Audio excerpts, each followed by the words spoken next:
Hi guys, welcome back to my channel एनास lifestyle. तो guys आज मैं आपके साथ शेयर करने वाली हूँ what is my qualification and इन क्वालिफिकेशन के बदौलत मैंने क्या क्या चीज़ें करी हैं।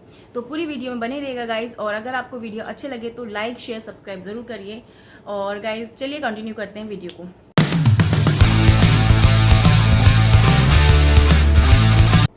तो गाइस जो मेरा सबसे पहला स्कूल था दिल्ली में, और आपको ये बता देती हूँ गाइस कि मेरी जो पूरी एजुकेशन हुई है, जितना भी मैंने पढ़ा है सब कुछ दिल्ली से किया है, और दिल्ली से ही मेरी पूरी एजुकेशन हुई है, चाहे मैं स्कूल में हो, कॉलेज में हो या कहीं भी हो।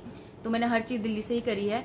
तो गाइस सबसे पहला जो स्कूल था मेरा, जब मेरे पापा ने हमें प्राइवेट स्कूल में, फर्स्ट प्राइवेट स्कूल में डाला, तो वो था मेरा मॉडर्न एकेडमी स्कूल।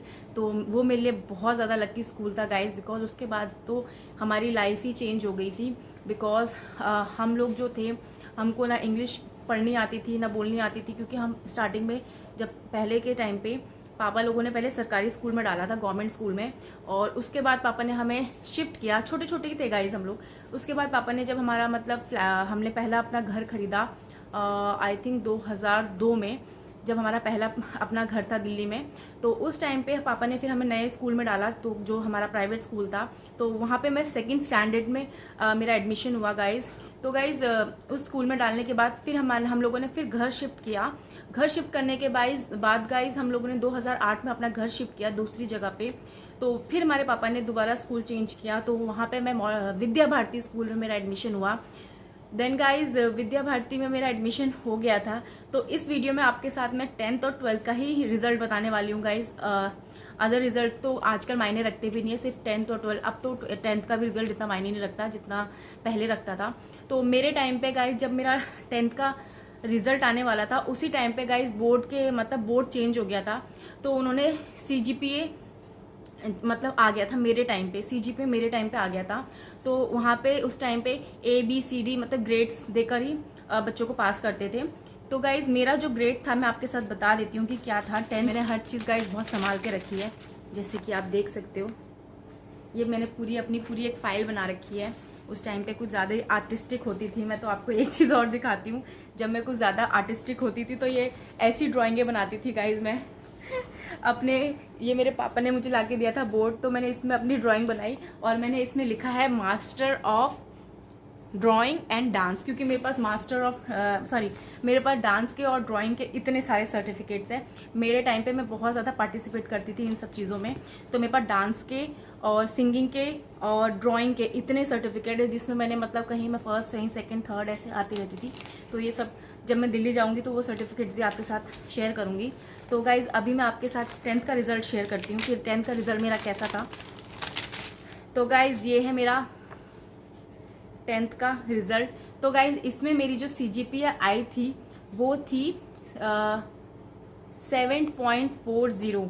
तो इसको हमें कोई परसेंटेज से या 9.5 से मल्टीप्लाई करके हमें निकालना होता था अपनी परसेंटेज। तो 7.4 को जब मैंने 9.5 से मल्टीप्लाई किया तो मेरी परसेंटेज थी 70%। तो 70% मेरे 10th में आए थे गाइज।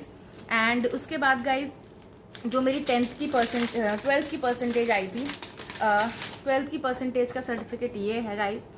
तो सबसे अच्छे मार्क्स मेरे आए थे इंग्लिश में, और सबसे गंदे मार्क्स आए थे मेरे मैथ्स में, क्योंकि मैथ्स मुझे बिल्कुल पसंद नहीं है गाइज। आज भी मुझे मैथ्स पसंद नहीं है, और मुझे मैथ्स से मतलब डर लगता है, पता नहीं क्यों लगता है, लेकिन मैं बहुत गंदे परसेंटेज आए थे मैथ्स में सबसे ज़्यादा।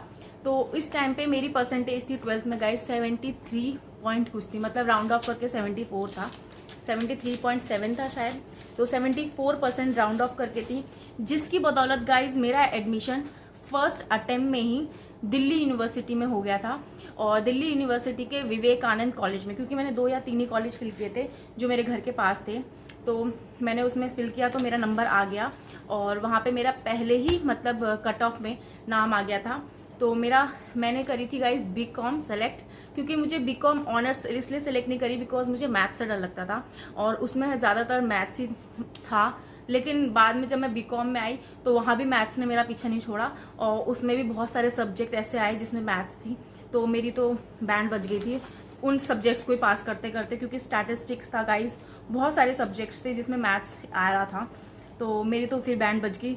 फिर मुझे ऐसा लगा कि फिर मैंने ट्यूशन्स लिए गाइज, और हमारे मतलब कॉन्टिन्यूसली जब से हमने सेकंड से ही पढ़ाई स्टार्ट करी है। पापा ने हमारे ट्यूशन्स लगाए थे, तो हम पूरे ज़िंदगी ट्यूशन से ही पढ़ते हुए आए हैं गाइस। 12th तक मेरे सर हैं गौरव शर्मा, वो उन्होंने मुझे 10th से लेकर 12th तक पूरा पढ़ाया है, और उनको भी पता था कि मैं मैथ्स में कितनी वीक हूँ। तो गाइस आपको अपनी एक फ़ोटो भी दिखाती हूँ, जब मैं थी 10th में। दिख रही है गाइस आपको? देखो, मैं साइड में लगा दूंगी यहाँ पे, कैसी लगती थी मैं 10th में। कितनी मासूम सी लग रही हूँ, देखो गाइस। बच्चे होते हैं हम, कैसे लगते हैं ना। तो 10th का मेरा 12th में मैं ऐसी लगती थी, और 12th में दिखाती हूँ आपको गाइस कैसी लगती थी। 12th में गाइस कुछ मैं इस टाइप की लगती थी। दिख रही हूँ आपको? हाँ दिख रही हूँ। तो इसकी फ़ोटो भी साइड में लगा दूँगी, कैसी लगती थी मैं 12th में, तो आप देख लेना। और 10th और 12th को क्रॉस करने के बाद फिर आई गाइस मेरी बीकॉम की बारी। बीकॉम में भी मेरी ऐसी तैसी हो गई, बिकॉज उसमें आ गई मैथ्स, स्टैटिस्टिक्स, बहुत सारे ऐसे सब्जेक्ट्स आ गए जिसमें मैं मतलब बहुत मुश्किल से पास होती थी। तो इसको दिखाती हूँ आपको। मेरी डिग्री तो आ गई थी, पर पता नहीं, आई थिंक मेरी डिग्री दिल्ली में ही है अभी, यहाँ नहीं है। तो ये देख सकते हो आप गाइस। तो ये मेरा ऐसे ही निकाला हुआ, जो मैंने मतलब टीचर से साइन कराया था जब मेरे को एमकॉम में एडमिशन लेना था, तब मुझसे मांगा था। तो उस टाइम पे ये चीज़ काम आई थी, क्योंकि डिग्री तो इतनी जल्दी नहीं मिलती है। तो गाइज इसमें मेरे को बहुत सारे सब्जेक्ट्स मिल गए थे ऐसे, जिसमें मेरी मतलब बैंड बज गई थी। Income tax and auditing and cost accounting, और ये सब ऐसे सब्जेक्ट्स आ गए थे गाइज, मेरी मतलब भयंकर ही बैंड बज गई थी। इसके बाद मैंने बीकॉम करी। बीकॉम में भी मेरा देख सकते हो आप क्या रिजल्ट रहा। एक तो सेमेस्टर में गाइज मैंने टॉप ही कर दिया। एक सेमेस्टर में मेरे 85 क्रॉस हो गए थे, और पूरी क्लास में मैंने टॉप किया था। तो मेरी टॉप करने की ख्वाहिश थी, वो भी पूरी हो गई थी। इसका क्रेडिट मैं एक इंसान को देना चाहती हूँ, मेरी फ्रेंड प्रियंका बेस्ट, जो मेरी मतलब बेस्ट फ्रेंड थी। तो उसने एक पेपर में मुझे मतलब कुछ बताया नहीं, तो मुझे गुस्सा आ गया था कि मतलब इसने मुझे नहीं बताया, और मेरी बेस्ट फ्रेंड है, इसने मेरी हेल्प नहीं करी। तो फिर मैंने उसको एज आ ईगो ले लिया, और फिर मैंने सोचा कि इससे ज़्यादा परसेंटेज ला के दिखानी है। तो गाइज तो उसकी वजह से मैं इतना पढ़ती थी, और पढ़ती भी थी, और क्या कहते हैं गाइज, मतलब मेरा मानना था उस टाइम पे कि खुद भी पढ़ो, दूसरों को भी बताओ, चीटिंग करो जम के। तो मैं अपनी आगे पीछे साइड वाइड जितने भी लोग होते हैं मैं सबको बताती थी, और मैं ऐसे नहीं करती थी कि नहीं इसको नहीं बताना, उसको नहीं बताना, मैं सबको बताती थी, और सबको मतलब जम के चीटिंग कराती थी अपने टाइम पे। बीकॉम में मेरे परसेंटेज आए थे गाइज 76। एवरेज स्टूडेंट थी गाइज, 76% भी ठीक ही थे। मेरे पापा को 70 से ऊपर चाहिए होता था, तो मेरे पापा को ठीक लगता था, तो मैं भी सेटिस्फाई हो जाती थी। मैंने कभी इससे ज़्यादा परसेंटेज लाने की कोशिश नहीं करी है, बस इतने में ही सेटिस्फाई हो गई। 76 मेरी इसमें परसेंटेज आई थी गाइज। एंड उसके बाद गाइज मैंने जब अपनी बीकॉम भी कंप्लीट कर ली, उसके बाद गाइज टफ चीज़ें आ जाती हैं, क्योंकि बीकॉम के बाद क्या करें, ऑप्शंस नहीं रहते हैं। तो गाइज फिर मैंने ऑप्ट किया एमकॉम। तो एमकॉम में मैंने इग्नू का फॉर्म भी भरा था, यहाँ तक कि मैंने उसकी फ़ीस भी भर दी थी। इग्नू की 5000 रुपीज़ फीस थी उस टाइम पे। तो मैंने पापा को बिना बताए ही अपने अकाउंट से उसमें मतलब फ़ीस भर दी ऑनलाइन। उसके बाद गाइज अचानक से क्या हुआ, मेरा जो नाम था, क्योंकि एमकॉम में मैंने दिल्ली यूनिवर्सिटी में भी दिया था, मतलब एंट्रेंस टेस्ट दिया था। तो बाय लक मेरा जो था गाइज, उसमें मैं मतलब मेरिट लिस्ट में मेरा नाम आ गया था। तो इग्नू से अच्छा यहाँ पे SOL होता है, SOL school of open learning, तो सबसे बेटर वो होता है, दिल्ली यूनिवर्सिटी का नॉर्थ कैंपस में आता है ये। तो वहाँ मेरा मेरिट लिस्ट में नाम आ गया था। तो मैंने इग्नू को छोड़कर वहाँ पे शिफ्ट हो गई थी। फिर वहाँ मैंने अपना एडमिशन कराया सोल में। तो गाइस सोल में जब मेरा एडमिशन हुआ, तो 1 साल तो मेरा निकल गया, और 2 पेपरों में बैक आ गई।